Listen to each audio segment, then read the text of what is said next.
Hello everyone, आज है 19 मई और आज इस वीडियो में हम बात करने जा रहे हैं डेल्टा कॉर्प के बारे में। देखिए, नतीजे इसके आ चुके हैं तो उसके बारे में हम बात करेंगे और इस प्राइस पर खरीदारी करना सही रहेगा कि नहीं उसके बारे में हम इस वीडियो में बात करेंगे। लेकिन उससे पहले अगर आपने अभी तक चैनल को सब्सक्राइब नहीं किया है तो प्लीज अभी इसे सब्सक्राइब कर लीजिए, क्योंकि आगे अभी बहुत सारे वीडियोस हैं जो आपको काफी ज्यादा हेल्प करेंगे। तो चलिए शुरू करते हैं। तो जैसे कि आप देख सकते हैं कि 68 रुपीज के ऊपर शेयर अभी ट्रेड कर रहा है। पिछले एक महीने की हम बात करें तो एक महीने में 6.5% की गिरावट आई है। 73 रुपीज तक का हाई था, गिरावट आई, 66 पर गया, तेजी आई, 71 तक पहुंचा, वापस गिरावट इसमें बनी हुई है। पिछले एक साल की हम बात करेंगे तो पिछले एक साल में डेल्टा कॉर्प के शेयर में 58% की गिरावट है। 220 रुपए के लेवल से ये टूटता हुआ नीचे आया है, 220 रुपए के लेवल पे। और इवन इस साल अगर हम बात करें जनवरी महीने की 14 तारीख को 200 रुपए के ऊपर शेयर ट्रेड हुआ करता था। उसके बाद कंटिन्यूस गिरावट आई जब इंटरनेशनल फ्लाइट्स पर रिस्ट्रिक्शन लगे, जब कोविड 19 फैलना शुरू हुआ और बिजनेसेस बंद हो गए। देखिए, डेल्टा कॉर्प का जो मेन बिजनेस है वो कसिनो का बिजनेस है, गेमिंग का बिजनेस है। अब आप खुद सोचें कि जब तक इनके कसिनोज ओपन नहीं होंगे तब तक पैसा कैसे कमाएंगे ये लोग। तो यही हो रहा है, कसिनोज बंद पड़े हैं और पैसा आ नहीं रहा है। 54 रुपीज तक का लो इसने जरूर बना दिया, बाद में धीरे धीरे बाउंस बैक भी करने की कोशिश करा है, लेकिन अभी तक ऑलमोस्ट फ्लैट देखने को मिल रहा है। पिछले 3 साल की हम बात करें तो 3 साल में डेल्टा कॉर्प का जो शेयर है उसमें 55% की हमें गिरावट देखने को मिली है। 390 के लेवल से टूटता हुआ नीचे आया, फिर तेजी आई, फिर गिरावट आई, फिर तेजी आई, फिर गिरावट आई, फिर तेजी आई, फिर गिरावट आई। पिछले 10 साल की हम बात करें तो 10 साल में डेल्टा कॉर्प का जो शेयर है उसमें 102% का ग्रोथ है। और आप देखिए 31 रुपए तक ये शेयर ट्रेड करा था 2010 में। बढ़िया रैली आई, गिरावट आई, तेजी आई, गिरावट आई, तेजी, गिरावट, तेजी तो गिरावट।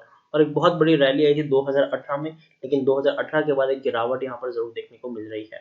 देखिए, स्मॉल कैप स्टॉक है ये, 1840 करोड़ के आसपास का मार्केट कैप है इसका। एनएससी में अगर हम देखें तो 9 लाख के आसपास का इसका वॉल्यूम ट्रेड देखने को मिल रहा है। शेयर होल्डिंग की बात की तो प्रमोटर के पास 32.77% की होल्डिंग है और तकरीबन 11% की होल्डिंग प्रमोटर की यहाँ पर गिरवी भी है।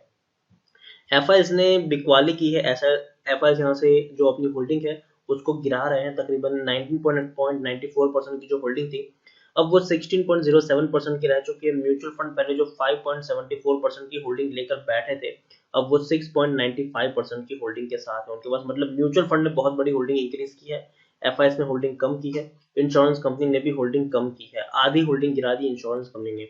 जो पहले 0.93% की होल्डिंग थी अब वो 0.42% की होल्डिंग है।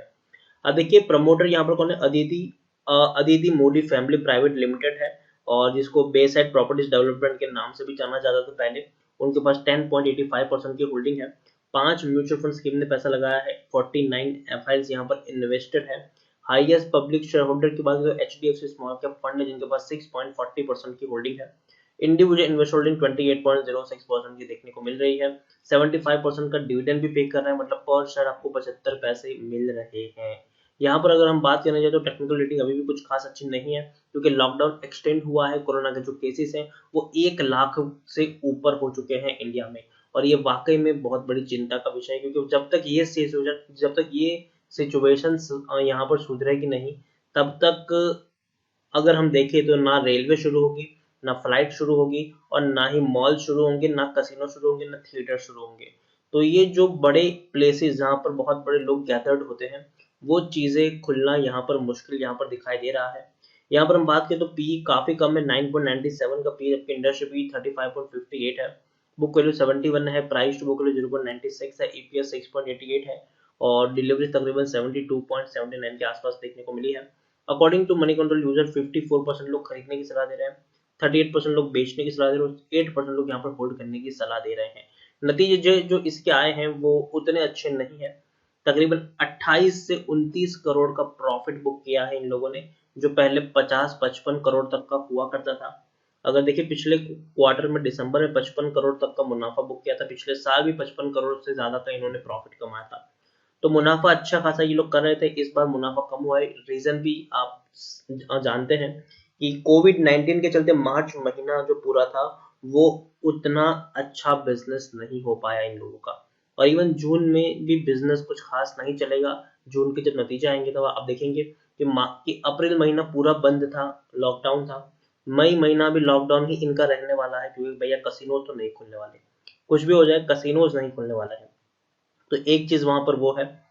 तो सबसे बड़ी दिक्कत यहाँ पर यही है कि जब तक सिचुएशन नॉर्मल नहीं होती इसके ऊपर प्रेशर जरूर रहेगा, लेकिन सिचुएशन जैसे नॉर्मल हो जाएगी, याद रखिए ये शेयर रॉकेट बनेगा, रॉकेट। इसको कोई नहीं रोक सकता तब जब सिचुएशन नॉर्मल हो जाएगी तो, क्योंकि भैया लोग जो कसिनो में जाते हैं खेलने के लिए, वो लोग तो इन्हीं सब चीजों का वेट करते हैं कि भैया कब खुले और कब हम खेलने जाए।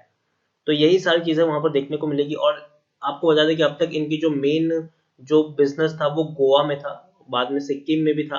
अब धीरे धीरे इनका जो बड़ा बिजनेस है वो दमन में भी शुरू हो रहा है, और दमन में भी बहुत बड़ी प्रॉपर्टीज है, वहां पर ये लोग अपना कसिनो खोलने वाला है, और वहां पर आपको ये अपने बिजनेस करते हुए देखने को मिल सकते हैं। तो फ्यूचर प्लान्स काफी बढ़िया है इनके, लेकिन अगर सिचुएशन नॉर्मल हो जाए तो और बढ़िया भी आपको दिखाई दे सकते हैं आने वाले दिनों में।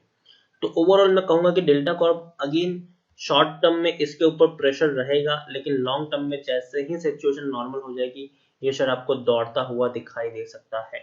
तो आप चाहे तो छोटी छोटी होल्डिंग खरीद सकते हैं, खरीदा है तो होल्ड करें, नहीं खरीदा तो थोड़ी सी होल्डिंग खरीद सकते हैं। थोड़ी सी से मेरा मतलब यही है कि एसआईपी मोड में खरीदारी करना, ठीक है।